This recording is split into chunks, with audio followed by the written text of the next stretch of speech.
Marie had just reached for her purse when her mother's voice cut cleanly through the ballroom. "Before anyone leaves," Evelyn announced, raising her crystal glass, "I'd like to recognize the children who truly brought honor to my family." More than 200 guests erupted into applause. Teachers, former students, city officials, and relatives smiled as one by one, Marie's brother and sister were called to the stage. Each received warm embraces, framed photographs, and stories celebrating their achievements. Marie remained, seated at the back beside her husband, Daniel. She already knew her name wasn't coming. Then Evelyn turned toward her. "And as for Marie," she paused long enough for the room to fall silent, "you can go home now. The family photos are only for those who deserve to be remembered." A few nervous laughs rippled through the tables. Someone looked away. Someone else pretended to sip their wine. Marie felt every eye settle on her. She slowly stood, forcing herself to smile despite the sting spreading across her face.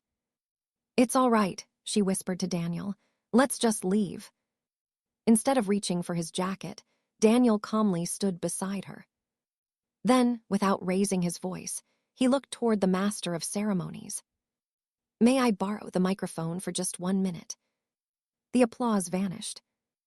Evelyn's confident smile disappeared. "Daniel," she said sharply, "sit down. This doesn't concern you." For as long as Marie could remember, her mother's approval had always belonged to someone else. Her older brother earned praise for becoming a successful businessman. Her younger sister was celebrated for marrying into an influential family. Every holiday, every birthday, every graduation ended the same way, with Evelyn proudly reminding everyone which children had made her proud. Marie was different. Whenever the family needed someone to care for their late father's medical appointments, she did it. When money became tight during Evelyn's retirement preparations, Marie quietly covered expenses without telling anyone. She spent months organizing the farewell banquet itself, calling former students, arranging guest speakers, confirming decorations, even paying vendors when invoices arrived unexpectedly.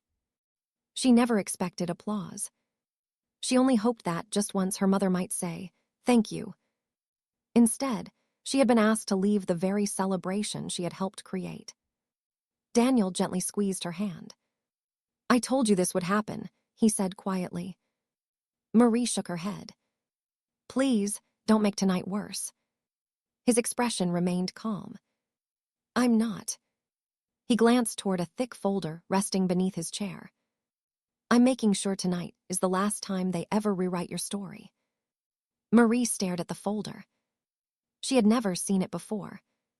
Across the ballroom, Evelyn folded her arms impatiently as every guest watched Daniel walk toward the stage, the microphone now waiting in his hand. Daniel accepted the microphone without hesitation. "I'll only need a few minutes," he said. "You don't need any minutes," Evelyn snapped. "This is a private family matter." A retired superintendent, sitting near the front, frowned. "You just made it public," he said quietly. "Let him speak." The room fell silent again. Marie hurried toward Daniel and grabbed his arm. "Please," she whispered, "don't do this for me." "I'm doing it because you've spent 15 years protecting people who never protected you." She searched his face. There was no anger, only certainty. For the first time that evening, she realized he wasn't reacting emotionally. He had come prepared. Only a few months earlier, Daniel had begun asking unusual questions. "Who booked the ballroom?" "I did." "Who contacted all your mother's former students?" "I did." "Who paid the decorator after the foundation delayed reimbursement?" Marie had laughed. "It wasn't much." "But you paid." "So what?" Daniel had simply nodded. He kept noticing the same pattern. Whenever something difficult had to be done, Marie handled it. Whenever praise was handed out, someone else's name appeared. She never complained. She always found an excuse. "Mom's under pressure." "My brother is busier." "My sister deserves encouragement." Daniel stopped arguing. Instead, he started paying attention. One afternoon, he found a stack of thank you letters on Marie's desk. Every draft included her name as the event coordinator. The printed versions did not. Someone had removed every reference to her before they were mailed. When Daniel asked about it, Marie only smiled. It isn't important. It is if someone made sure nobody knew. She shrugged. I've gotten used to it. That answer bothered him more than anything else. Nobody should ever become accustomed to disappearing. Weeks later, Daniel quietly visited the Retirement Foundation's administrative office to deliver paperwork for Marie. A staff member mistakenly handed him an internal planning binder. Before returning it, he noticed something strange.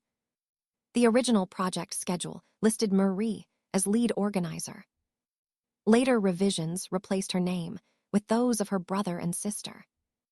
Entire sections had been rewritten. Expenses Marie personally covered had been reassigned to foundation funds. It wasn't simply favoritism. Someone had deliberately rewritten history. Daniel requested copies through proper channels. What he uncovered over the following weeks convinced him this wasn't just about family cruelty. There was something much larger hidden beneath it. He told no one, not even Marie. Back in the ballroom, Daniel laid a thick navy folder on the podium. Its weight echoed across the microphone as it landed. Guests leaned forward. Even the servers stopped moving. Marie stared at the folder. When did you? I finished preparing it yesterday. Evelyn forced a smile. This has gone far enough. Daniel looked toward his wife before answering. No. His voice remained calm. The lies have gone on long enough. Marie suddenly realized the folder wasn't filled with family photographs or private letters. It was organized with color-coded tabs, certified copies, and official seals. Whatever Daniel had uncovered, he had come ready to prove it. Daniel opened the Navy folder and removed the first document. I'd like to begin with something very simple, he said. Evelyn folded her arms. There is nothing you can say that belongs at my retirement banquet. Daniel nodded politely. Actually, Mrs. Evelyn, everything I'm about to say belongs here. Guests exchanged uncertain glances. Several phones rose higher to record. One of Evelyn's former colleagues spoke first. If there's evidence of something important, we should hear it. Evelyn forced a laugh. My son-in-law has become dramatic. Daniel ignored the remark. I'm not here as a disappointed husband. He paused. I'm here because tonight's celebration contains records that are demonstrably false. The ballroom erupted into whispers. Daniel held up the original planning schedule. This document was created 11 months ago. He projected it onto the large screen that had displayed photographs from Evelyn's career. At the top appeared one name.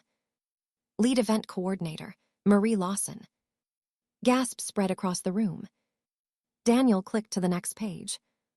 This is the version distributed to every guest tonight. The title remained identical. The coordinator's name had disappeared. Instead, the credit had been divided between Marie's brother, Andrew, and her sister, Claire. Marie stared at the screen in disbelief. I've never seen that version. I know, Daniel replied softly. You weren't supposed to. Evelyn stepped toward the stage. This proves nothing. It proves someone altered official records. It was just an editing decision. Daniel calmly lifted another file. Then perhaps this was another editing decision. He displayed copies of payment receipts. The ballroom deposit. Decorations. Transportation for retired faculty. Audio equipment. Every receipt carried Marie's credit card number. Several guests immediately recognized the invoices because they had worked with the vendors. One decorator quietly stood. That's true. Everyone turned. Marie recognized him immediately. I wasn't paid by the foundation, he admitted. Marie personally transferred the balance after I was told the budget had been exhausted. Another vendor slowly raised his hand. So did she. Then another. And me. The room grew noticeably quieter. Daniel continued. Now I'd like everyone to compare tonight's printed commemorative booklet with the original acknowledgments submitted by former students. He distributed copies to several guests seated near the front. One retired teacher adjusted her glasses before reading aloud.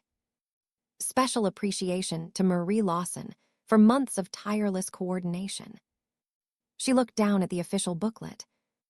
That paragraph isn't here. It isn't, Daniel replied. Because it was removed. Page after page revealed the same pattern. Every original acknowledgement thanked Marie. Every printed version omitted her completely. No one spoke. The evidence required no explanation. Andrew finally stood. So what?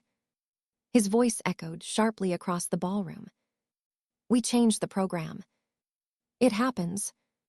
Claire quickly joined him. You're trying to ruin Mom's retirement over credits in a booklet. Daniel closed the folder. If all that disappeared were acknowledgments. He looked around the room. I would never have interrupted tonight. He reached into the folder once more. This evidence only explains why Marie was erased. It does not explain why independent auditors became involved. Several board members exchanged confused looks. Evelyn's face lost its color. Daniel slowly removed a sealed white envelope, stamped with the official seal of the Retirement Foundation. He held it high enough for everyone to see. I received this directly from the Foundation's Independent Audit Committee. Every whisper stopped. Evelyn took an involuntary step forward. Daniel. For the first time all evening, uncertainty entered her voice. Don't open that. Daniel broke the seal. The seal tore open with a crisp snap that echoed through the silent ballroom. Daniel unfolded the first page carefully. This report was completed 3 days ago by the Retirement Foundation's independent auditors. Evelyn stepped toward him. You have no authority to read that. I do. Daniel calmly removed another document from the envelope. It contains my authorization. He handed it to the master of ceremonies. The elderly host adjusted his glasses before reading aloud. Daniel Lawson, legal representative appointed by the Independent Audit Committee for matters relating to the Evelyn Harper Retirement Foundation. A wave of stunned whispers swept across the ballroom. Marie looked at her husband as though she were seeing him for the first time. You never told me. I couldn't, Daniel answered quietly. The investigation required confidentiality until the findings were complete. Daniel looked back at the audience. The audit did not begin because of tonight's banquet. It began 6 months ago after repeated financial discrepancies appeared inside the Retirement Foundation. He projected another document onto the large screen. Several reimbursement requests appeared side by side. Each carried the same approving signature. Marie Lawson. Marie frowned. I never signed those. Daniel nodded. Exactly. He displayed enlarged copies. This is Marie's authentic signature from her driver's license renewal. Another appeared beside it. This is the signature approving charitable reimbursements. Even guests with no legal background could see the differences. The handwriting wasn't identical. The spacing was wrong. Several letters had been formed differently. A retired accountant slowly stood. Those signatures don't match. Another board member agreed. They absolutely don't. Daniel continued. The auditors hired forensic handwriting specialists. He held up the official report. Their conclusion was unanimous. He paused long enough for every guest to focus on him. Marie's signatures were repeatedly forged. The ballroom erupted. What? Impossible. Who would do that? Marie gripped the edge of a nearby chair to steady herself. I was blamed for those reimbursements. Daniel looked at her gently. Yes. And that was the plan. He changed the screen again. This time it displayed dozens of internal emails. Every questionable reimbursement had followed the same pattern. Marie's name appeared first. Approval was processed. Then later correspondence quietly shifted responsibility elsewhere. Daniel connected each piece. The erased acknowledgments. The altered planning records. The reassigned expenses. The forged approvals. They weren't isolated mistakes. They formed one continuous pattern. A pattern that ensured Marie carried responsibility without ever receiving recognition. Silence settled over the room once more. No one laughed now. Andrew suddenly stood. Those documents don't prove Mom did anything. They prove much more than that, Daniel replied. Before he could continue, Claire hurried toward Evelyn. We should leave. Evelyn didn't move. Her hands had begun trembling. One of the Retirement Foundation's board members slowly approached the stage. I'd like to see the originals. Daniel handed him the folder. The chairman examined each certified copy. One by one, other board members joined him. None of them challenged the evidence. Just then, two professionally dressed investigators quietly entered through the ballroom doors. No uniforms. No dramatic announcement. They walked directly toward the foundation chairman. Several guests recognized them immediately from previous foundation compliance reviews. The chairman nodded after reading the final pages. He looked toward Evelyn. I believe the auditors were correct. Color drained from Evelyn's face.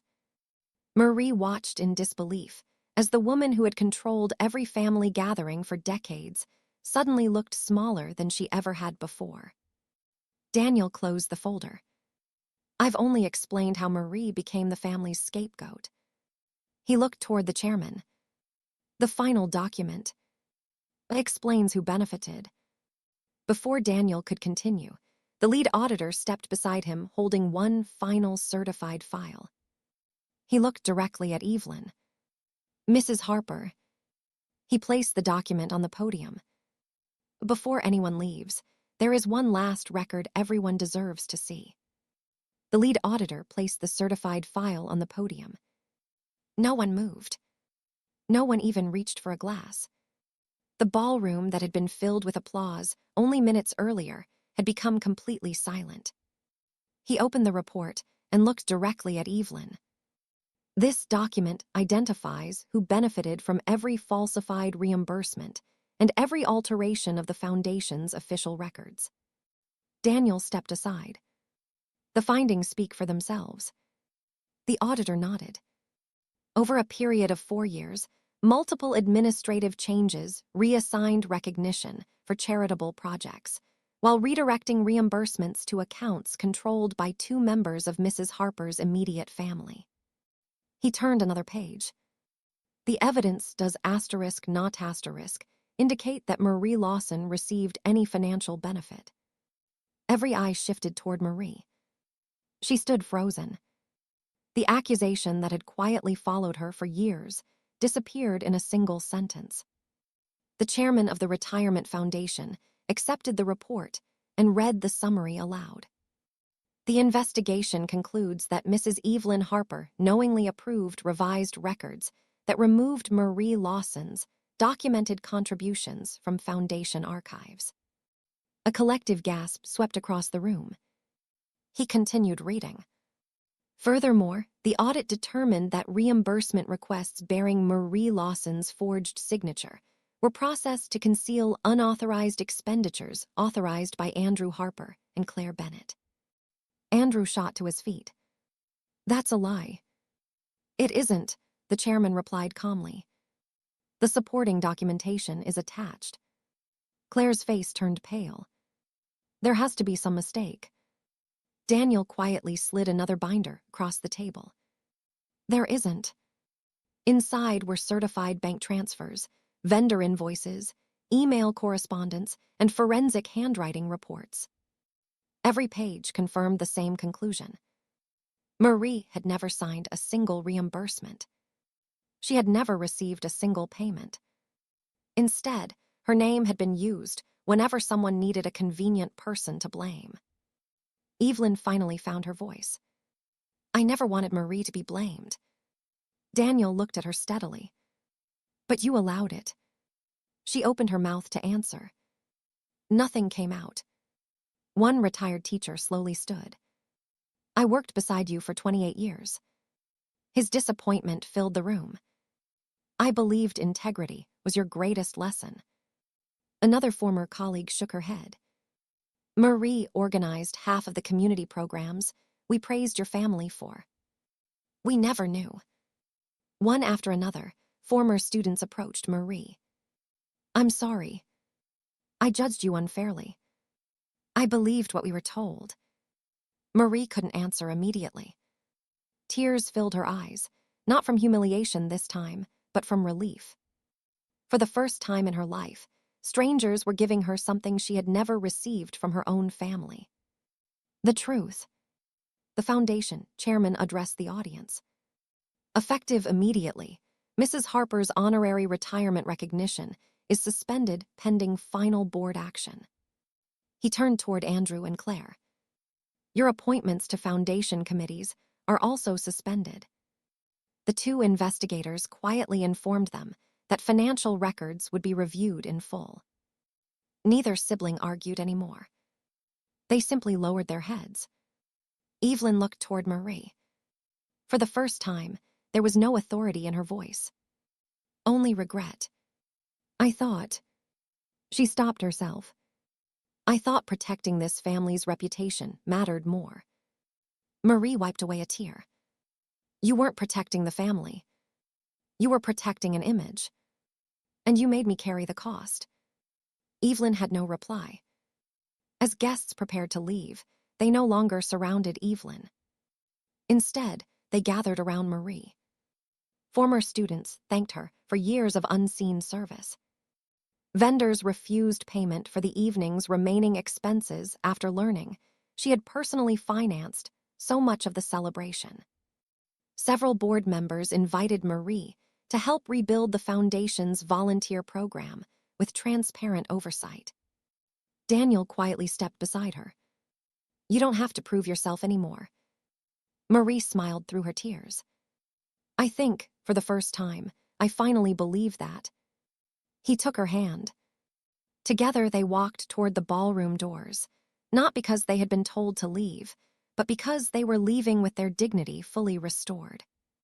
In the months that followed, the foundation officially corrected every archived record, restoring Marie's name to the projects she had led and reimbursing every personal expense she had quietly covered. Evelyn resigned from every remaining honorary position before the board completed its review, while Andrew and Claire faced financial accountability for the unauthorized reimbursements. Marie accepted an invitation to establish a scholarship recognizing volunteers whose work often goes unnoticed, ensuring that quiet service would never again be erased for someone else's recognition. She no longer measured her worth by applause, family approval, or public praise. She measured it by truth. And as she looked at Daniel, the man everyone had underestimated until the moment he stood to defend her, she realized her mother's farewell banquet had become the beginning of a completely different future. The greatest thing she walked away with that night wasn't vindication. It was freedom from spending another day trying to earn love that should never have been conditional.